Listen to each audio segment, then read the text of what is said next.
What would God have Moses write as a witness for him against Israel? This is the question that we seek to answer today as we continue our verse-by-verse study of the book of Deuteronomy on Walking Through the Bible.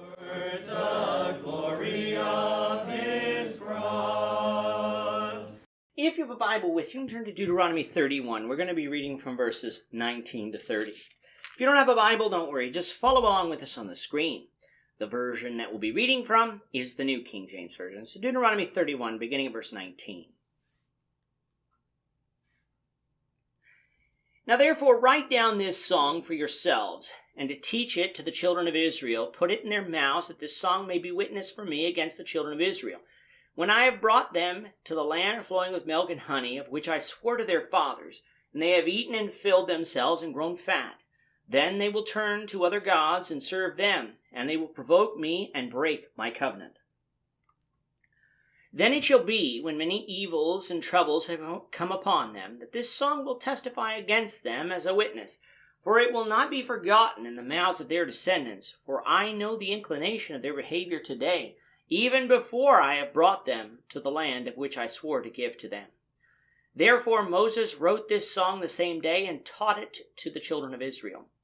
Then he inaugurated Joshua the son of Nun and said, Be strong and of good courage, and you shall bring the children of Israel into the land of which I swore to them, and I will be with you.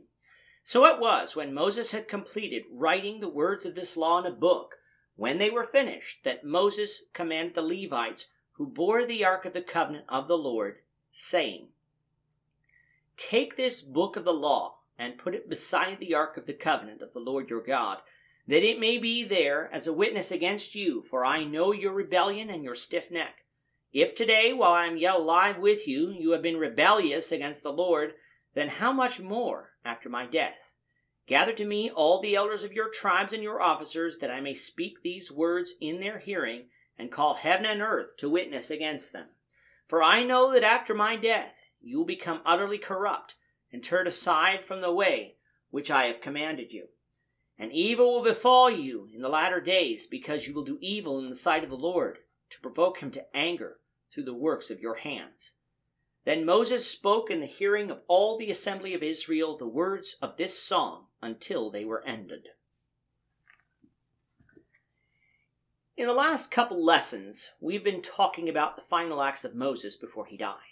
God would first have Moses inaugurate Joshua as the next leader of Israel and instruct that the book of the law be read at the Feast of Tabernacles every 7 years, so that the children of Israel would be reminded of what the Lord expected of them, and their children would know growing up as well. After telling Moses those things, God also told Moses that after his death, sometime in the future of Israel, they would turn and follow after idols. God knew this not because the future was set in stone, but because he knew the hearts of Israel and the hearts of mankind in general. Mankind is easily tempted to go after sin, because sin is easy, and sin doesn't require that we do something that pleases another, instead gratifying ourselves. And when we fall into sin, pride often keeps us there, not desiring to repent and to return to God. God knew that Israel would fall into idolatry, but in order for Israel to not only know the consequences of doing so, but in order to teach Israel their responsibilities, God wanted Moses to write a song that would act as a witness for God against Israel.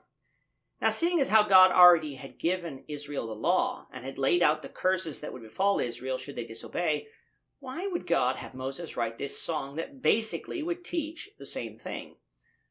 Because mankind often learns better from song and music than we do from speeches.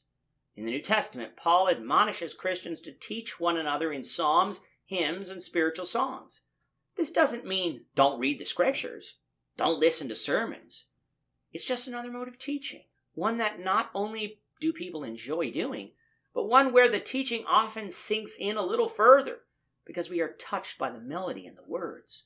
Songs like How Great Thou Art and Amazing Grace teach us about the wondrous God that we serve and are based on what we read in the Bible. I have preached on the awesome nature of God many times in the past, but the songs that we sing about God can in 3 to 4 minutes have just as big, if not a bigger impact on people than many of my sermons will. Why? Because most Christians know the lyrics to the songs like How Great Thou Art and can sing them from memory. However, if I asked the congregation where I preached to describe to me the last sermon I preached on God, I doubt without help that many could do it. Now, don't get me wrong. Preaching is important, where we can learn on a deeper level about the topics than we can in song. But singing helps us keep the basics in the forefront of our minds and can help us in times of need too. The song that God had Moses write and teach to Israel is found in chapter 32, and it is a song that will take us 6 lessons to cover in full. Verse 22 through the end of the chapter return us to the narrative, showing us that Moses wrote the song God instructed him to write in one day, that he inaugurated Joshua before the people, and then he handed over the book of the law to the Levites to place beside the Ark of the Covenant. That the book of the law was placed beside the Ark and not in it shows us that the book of the law, which contained the 10 Commandments, was just as important as the tablets of stone containing the 10 Commandments themselves that were placed in the Ark, in that Israel was to have access to it. Now, even though it would initially be in the most holy place of the tabernacle, copies would eventually be made that would be available outside the most holy place, allowing Israel to have even more ability to know what the word of the Lord said. It is copies descended from these copies that we have preserved for us in what we call the Old Testament. With that, our time is up for today. The Lord willing, we hope you'll join us for tomorrow's discussion of Deuteronomy 32, verses 1 to 3, as we continue our walk through the Bible, one verse at a time. Thank you for watching today's episode. We hope that you found it edifying and ask that you not only subscribe to our channel and podcast, but that you like and share this episode among your friends, so that the saving gospel of Jesus Christ can go out to the whole world.